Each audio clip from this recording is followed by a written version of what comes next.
What a world, D-Dread on the mic, you know how it is. Yeah, you're probably wondering, Dread, we've seen this deck profile, what good? So this video is going to be more a review, down to earth, pretty chill, about my experience of piloting this deck at my locals, and I came sweet mid, which was the actual target of me using this. And when I mean by sweet mid, I came 6 out of 10 player tournament, so I'm pretty happy with the result, because I ain't gonna lie, I did take some harsh L's, but I did manage to clutch some pretty awesome wins using the tools right here.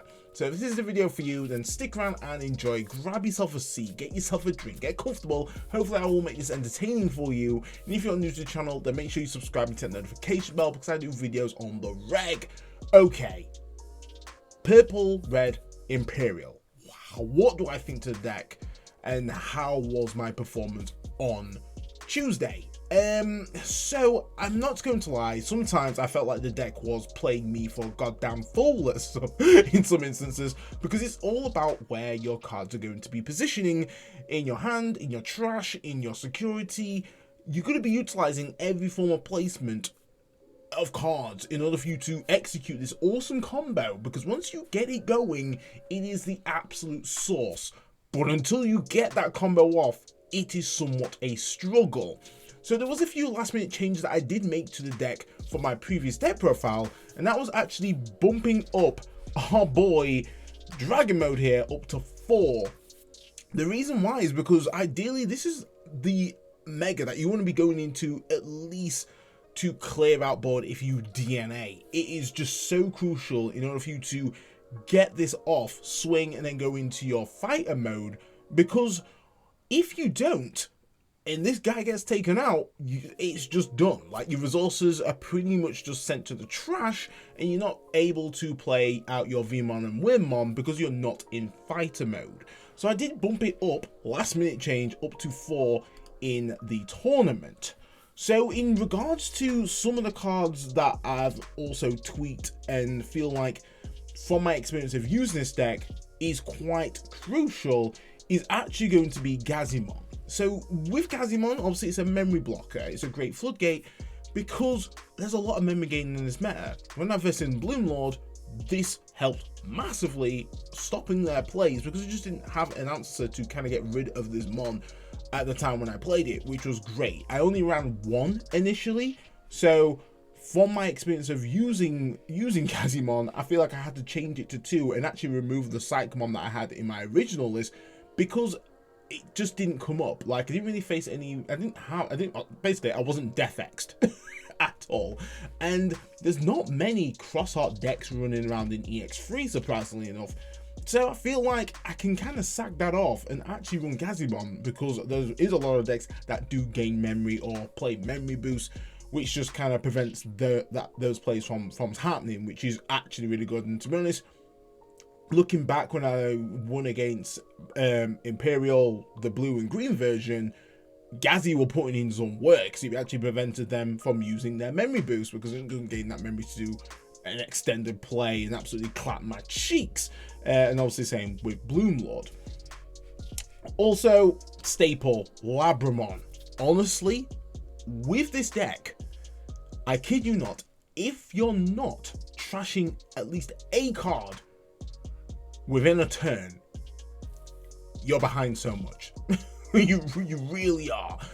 And I feel like Labramon is such a good card to just kind of throw out, draw 1, which is good. The thing that you trigger the draw 1 first before trashing enables you to kind of decide what you're going to trash based on what you have drawn. The issue that I kind of have with, say, like Vmon, don't get me wrong guys, it is fire, it is really good for the deck, is that you have to trash something in order to draw 2, and that's where you're kind of hoping, by Christ you are hoping, that you're going to get some combo pieces, and it turns out you don't. And that's what's really somewhat frustrating when I do use Vmon. It is good, I'm not saying it's bad, but I do like Labramon for knowing what I'm getting before what I'm going to trash. being great, but overall, you know, you still run Vmon at 4. It's such a great card. Obviously, the inheritable is fantastic. and obviously the draw 2 is brilliant, but sometimes you can just draw the 2 cards that just do not help you in order to achieve that sweet seductive combo that we love. Wormmon, definitely find it a lot better for you to kind of, you know, have that bit of search but still accommodate your game plan, which is just beautiful. You know, reveal top 3, pick a purple card or red card with 3 units traits or Imperialdramon on its name. Beautiful. You know, that's definitely, you know, enables you to get the glorious pieces for you to combo up. And then you're able to trash a card. Doesn't matter if it's free or whatever, you can just trash that card, and then you can just bottom deck your other card, which is just great in a sense. So really good card. Then the Inheritable actually comes up a lot. Honestly, do not sleep on this Inheritable, because if you need to kind of clear out one of the opponent's Digimon with that retaliation, because you've got to have a purple and red, well, basically that's what you're going to be once you evoed into your top end, your fight mode, then you're able to essentially get rid of that mon. Then you can trigger up all the shenanigans and all the effects, which helps you just loop. If you have your analog use, just suspend those, game on memory, all that good stuff. Really helps with that sweet combo. So definitely don't sleep on the retaliation. The retaliation is actually really strong. So definitely don't sleep on that. So in terms of my actual rookie lineup, this is what I'm actually changed to now. Before I did have a Psychmon, so I ran Gazimon and Psychmon at 1. But you can flip that to your local scene. If there's a lot of people still playing cross arts, then you could flip it and run 1-1. But since my scene's kind of moved away from cross arts and kind of more getting involved with the new cards of EX3, Gazimon's definitely the way to go.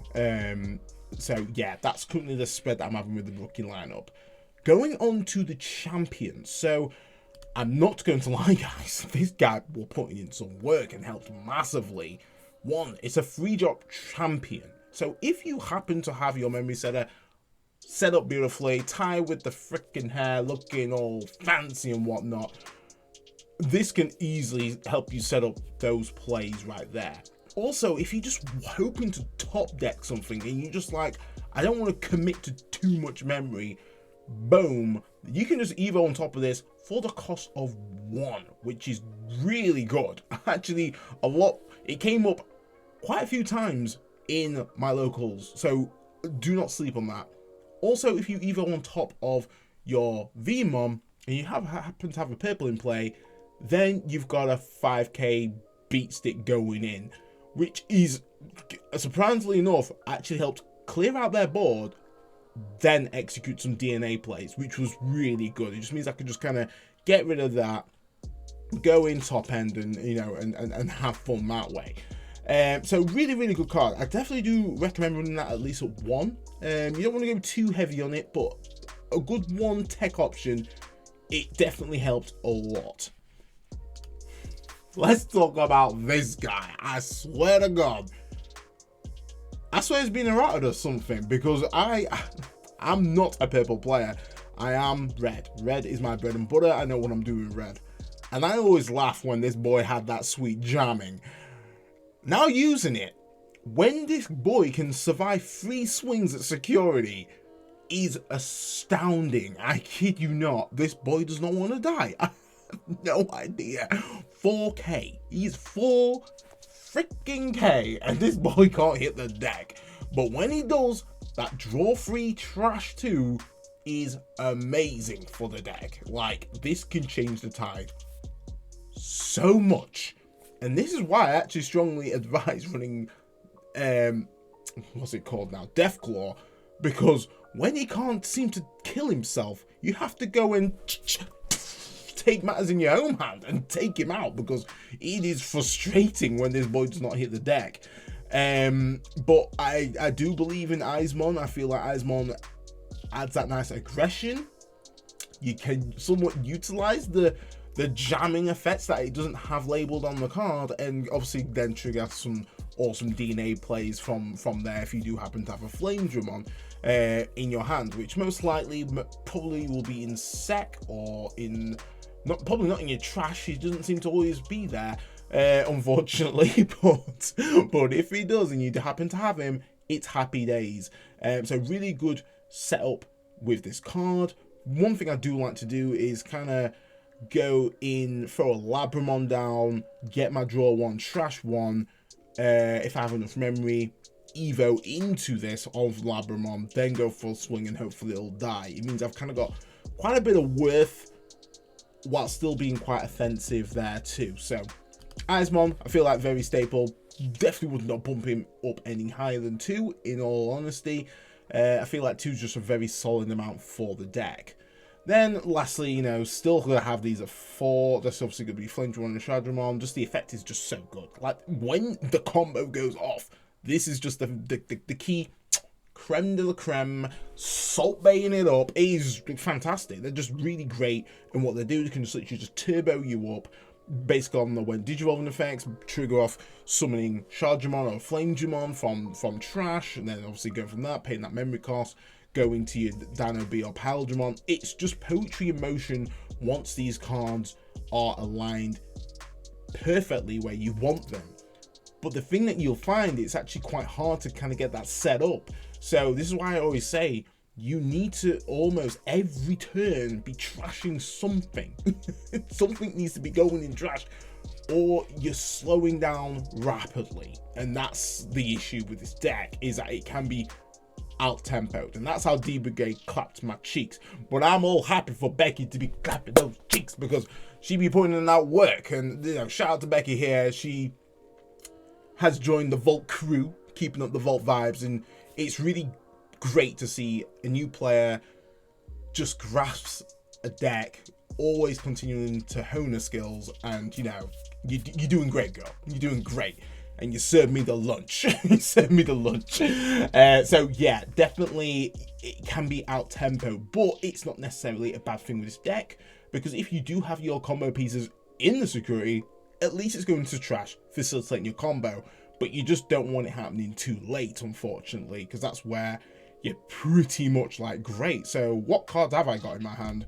You're kind of hoping that you got your Imperialdramon out on deck, or at least your Dino B in trash or something, to obviously set up this combo, which is just beautiful. But the thing I do like about Imperialdramon is, you know, it's even if you don't DNA, it still has the awesome deletion effect that you can play a Vmon from your trash without paying its memory cost, then triggering its on play in order for you to kind of get those pieces. Ideally, you want to have that combo set up, you know. It's all about the combo breaker, and you want to be breaking those boards with your dragon mode. That's what it's all about. But sometimes you are kind of forced to, you know, Evo in raising and go into Imperialdramon, which is not necessarily a bad thing, because if you do have Vmon in its source, you can be swinging for a good 10k. And if you do have your Tide Chimera out, at least it's doing 2 checks, so you can be a little bit risky. But, you know, you don't want to be caught out slipping and go into security and get your neck cracked up, because that's where it's going to go horribly wrong. But at least you have a bit of a failsafe of, 1, getting that Vmon out, 2, triggering Annual Youth to somewhat rebuild. Because you can kind of go and trigger off, obviously, your end of turn effects if you need to, depending obviously on the memory that you do have. We do obviously have ways to get that memory if we do have a memory tamer out, or we do have our boosts set there nice and ready. But let's go talk about Dino B, because Dino B be the boy. This guy can really help you control the board, which is good, because you can attack unsuspended when you are in Imperialdramon, Dragon Mode, and Fire Mode, which is just really good. Controlling the field is what is really good when you get to that top end. The fact you can just blow up their board, you know, they pick one, and then you just blow it up. You just literally tear it up, and then you can swing into their Digimon with Dino B's ability. Obviously, he's inheritable, which is just great. Also, has a similar effect when it's deleted, but you can play a Wormmon. So either way, you're getting some form of search off. Vmon, you're drawing 2, you're trashing 1, still facilitating your win condition whilst getting a lot of cards, whilst Wormmon helps you kind of do a bit more of a pinpoint search, which is going to be beneficial for your game plan. So ideally, you know, you still want to be running these at 4/4 each, giving you 8 ultimates, because you want to be seeing this combo kind of set up. It's really hard to kind of get them in the right place. But when you do, you're cooking. So let's talk about the boy. Honestly, this card be cracked. Be absolutely cracked. I do love this card so much. I love the alt art. The alt art is beautiful. It's majestic. And it adds a lot. The thing I do like about this deck is it feels like you don't pass over too much memory in order to kind of get your combo off. If you have like your memory tames out and so forth, you're kind of laughing. At times you can kind of give them free memory, which is absolutely fine if they don't have a memory setter out. So what this does is obviously when you do DNA from Imperialdramon and Dino B, boom, bring that together, then the opponent picks a card, well, picks a Digimon, and then deletes the rest. So this versing Bloom Lord is amazing. Like, honestly, it's like, yeah, you know, pick your Bloom, gotta blow up all your boards, son. Yeah, it's not pretty for them because effectively I can then swing into their Bloom Lord because of Dino B's inheritable, which is just good. You've literally absolutely dominated the board, and if you go into your fighter mode, they're just left boardless. So at that point, they're kind of like, well, I need an out here, and you've not passed over too much memory. Also, it does get blitz, so you can just literally just still get that swing in, and then you can trigger its one attacking effect is that you're able to digivolve into fighter mode for the cost, for its basically its digivolution cost, which is going to cost them 2. So this is a very powerful card. The reason why I bumped it up to 4 is because if you don't see this card, the combo is nowhere near worth even performing. It's ridiculous. And if you evo into this for the cost of 5, it definitely isn't the worth at all. Like, it's just nothing is going on because when digivolving effect is pretty much useless if you do not have dragon mode underneath it, which is just not great. So you're pretty much just a 13 if you got Vmon, 15 beat stick, which, I mean, say hello to Defex because that boy's about to go not this boy to the trash. But luckily enough, I'm able to trigger its web deletion, and that enables me to kind of get that Wormmon and that Vmon play off. Obviously, depending on your board state, you can trigger off that Analog Youth. You can get that memory back. If you got Dememon in stack, which most likely you will, obviously draw 1, trash 1. You're setting up those kind of awesome plays in order for you to kind of climb back up, which is good. Like I say, the combo is amazing once it goes, and if you just get it off once, you're cooking. You are absolutely cooking. If you get full combo on your first team, banging. But even then, it's still somewhat quite hard. If you have the setup in your hand, that's great, that's cute, but you need it in trash as well. And that's where each card plays a very important role in this. And this is why it can be somewhat slow, especially in this format. Any form of rush deck can somewhat take this deck out pretty quickly, I kid you not. So run dragon mode at 4, we run fighter at 3. I still feel like 3 is just a comfortable amount with fighter mode. I feel like if you run at 4, it can be a little bit clunky. Like 9 times out of 10, you just need to go combo twice. So just having at least that works fine, and we have ways to recur our key pieces, which is really good for this deck. Defex, the first time ever using the drip, and I kid you not, it actually helped out a lot. I can see what the craze is. To be honest, I'm kind of anti-Defex. Like, I don't really slot it any deck. It's probably why I lose so much. Only kidding. But Defex definitely helped out in terms of obviously wide boards. Even though this deck is good at clearing wide boards, that's only if you get into dragon mode and do the DNA. If you evo into dragon mode by just obviously building up and raising, that does not work. You can't just blitz. You can't just blow up their whole board. The only thing you can do essentially is blitz, which is, you know, a little bit mid. So Defex really comes clutch in terms of controlling that. And I think there was one game versus Armors. If I did my play correctly, I may have won at least the round at that point, but I didn't, which is pretty unfortunate. But we all know what Defex does. It's just such a broken card, but I do run that at 1 because we can recur that with the cards that we do have. Then in terms of your Tamers gone to 6. Originally I did have Analog Youth at 4, but I actually took an Analog Youth out and put in the Dragon Mode at 4. The reason why is because you don't want to deck yourself out. When you start trashing too quickly, you're decking yourself out pretty rapidly.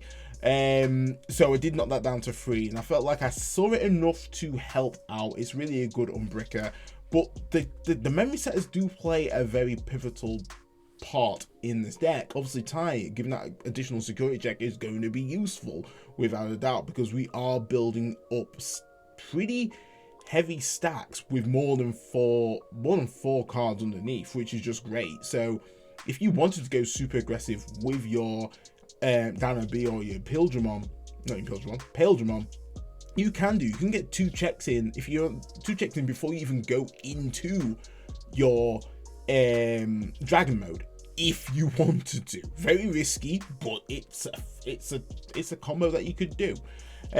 So definitely run that at 2, because you want to make sure you get the maximum worth from this effect. You know, not triggering any security effects is beautiful. I mean, anything, you know. Tamers, no. Options, no. Security Digimon, no. It's just like no. It's just not happening. And this actually helped me versing Imperialdramon blue and green, because Mega Def could not trigger insecurity, which was glorious, I kid you not. So ideally you do want to be running this more than, say, Matsushita. Matsushita early game is not the worth. Like, there's never using my key cards that early on that I want to recur back, but it is useful to pick up a purple Digimon or a purple option. It means that I have uses for, you know, calling again for like 2 users, because obviously it got restricted to 1.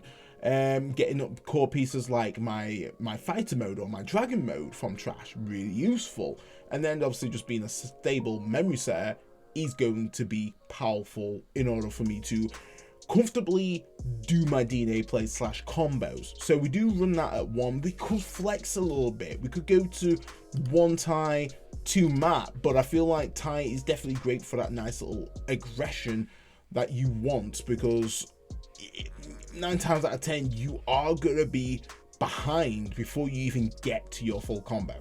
It's a given, because there's just got to be a lot of time for you to set up and get everything in the right place before you can do anything. This is why we do have Analog Youth, which helps quite massively. 2-drop. Reveal top 3, pick 1 Digimon, then trash the rest. Fueling that trash, getting the key cards you need for a cost of 2 is strong. It's undeniably strong.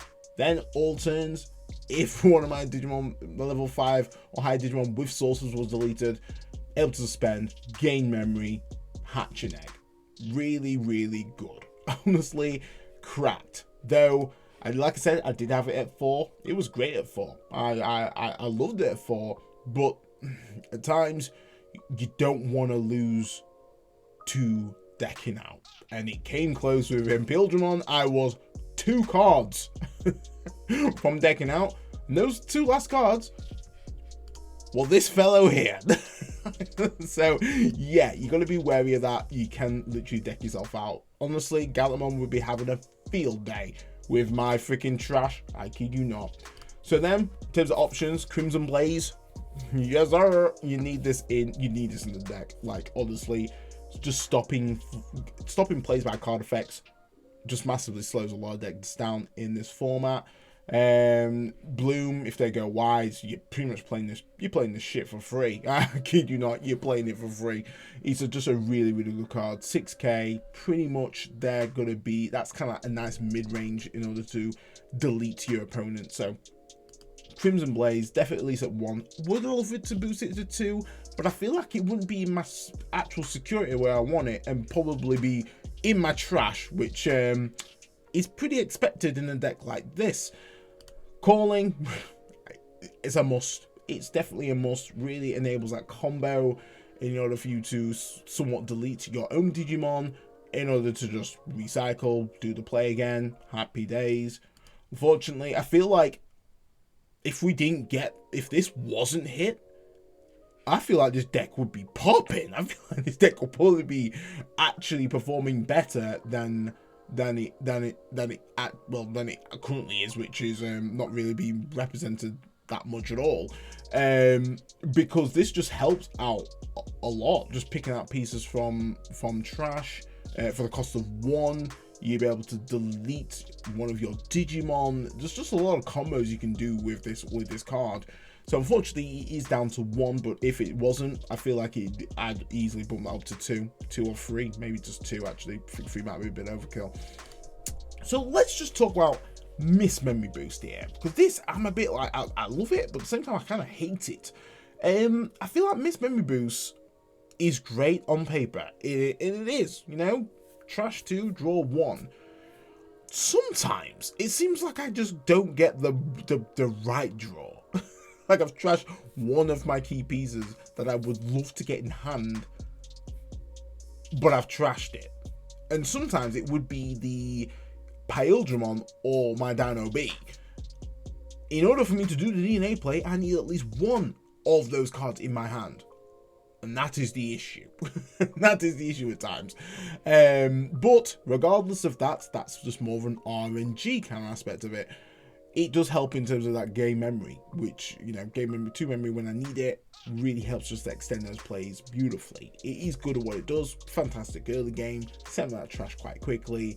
Means that you can extend your plays beautifully. So we do run that at 2.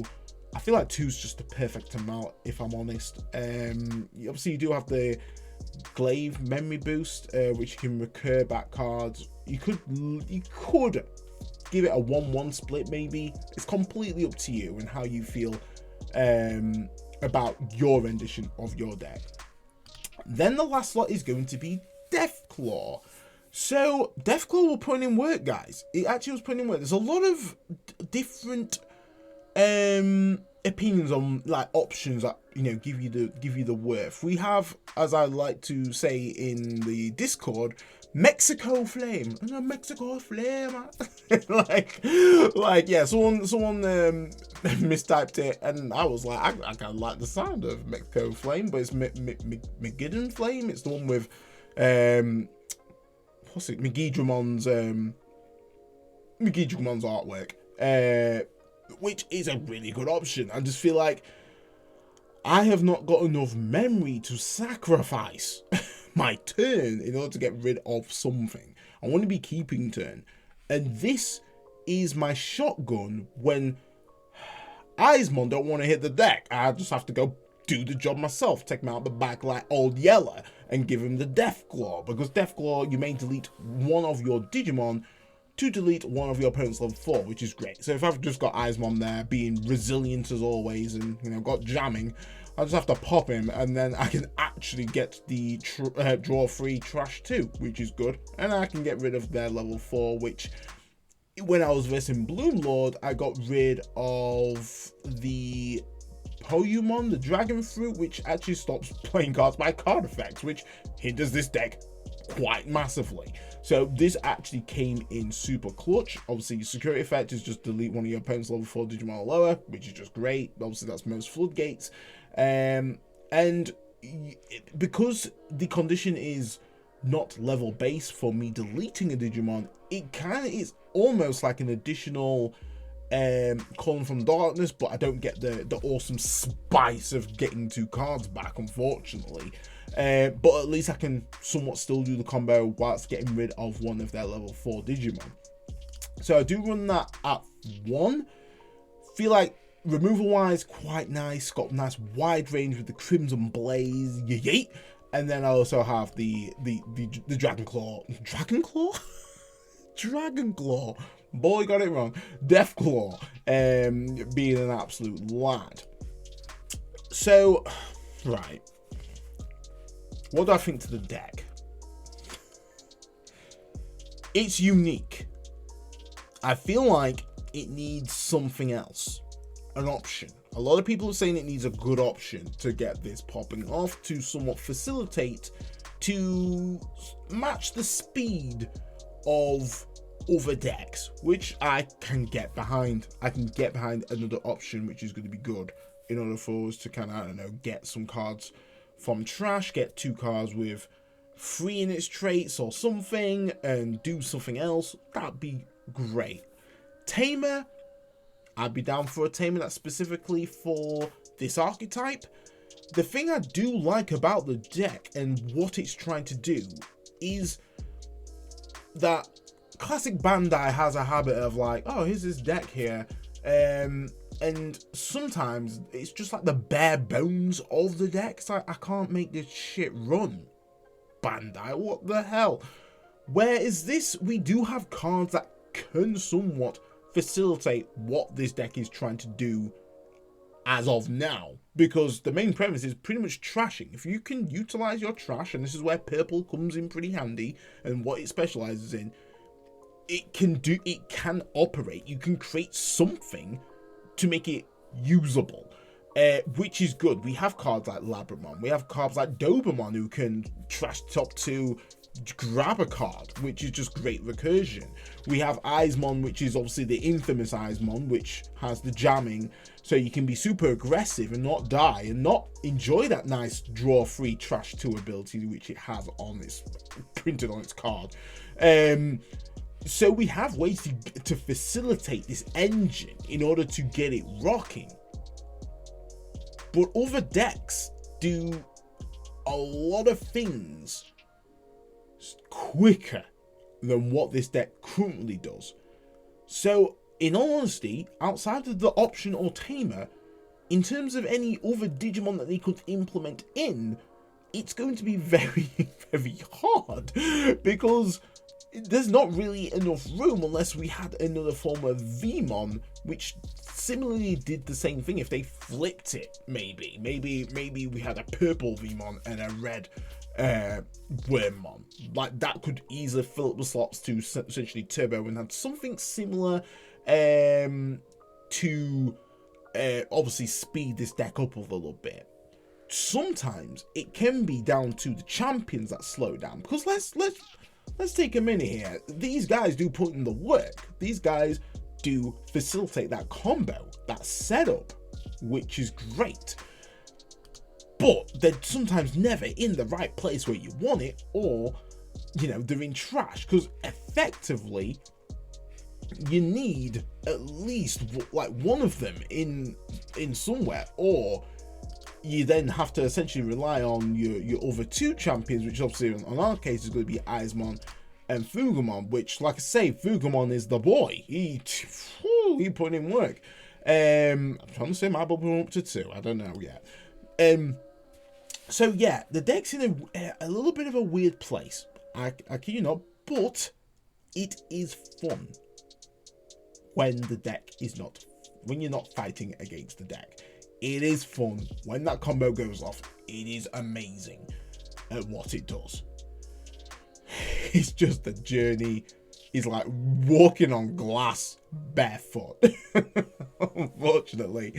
But regardless, I'm still going to pilot it. I still feel it's fun. And I wanted this video just to be like, don't get discouraged about the deck. Yeah, some decks just are just not tier 1, as Mario likes to say. But I can safely say it's a fun deck. It is a fun deck, and this is my current build at the moment, and I think it works quite nicely. Every card has a way to somewhat get something in trash or slow the opposition down, and this is what my build is trying to do here, is making sure that you're not going to be so behind that you're getting fucked. for lack of a word. But guys, if you enjoyed the video, smash it with a like as standard. Tell me what your experiences of using the deck. I know some people do use System Blanc, and I know that's a strat, but I feel like it's pretty much just throwing down a card that I can't really do much with after that. Like, it's good for that instant draw, but that's about it. I'd rather have something that, you know, may survive a check, like scatter mode, which actually kind of gives a bit of fear to the opponent, because realistically, you don't want to delete this Digimon, but you're going to have to delete it because it's a nuisance and it's got jamming. So yeah, so I am aware of the blind before those comments come in, but I just feel like it's good, but I mean, this is also good and also actually gives me some form of tempo still. So that's just my personal opinion. But guys, smash it like a standard, stay safe, and I'll catch you next one. That's your boy D Dread. Woo! Off the mic.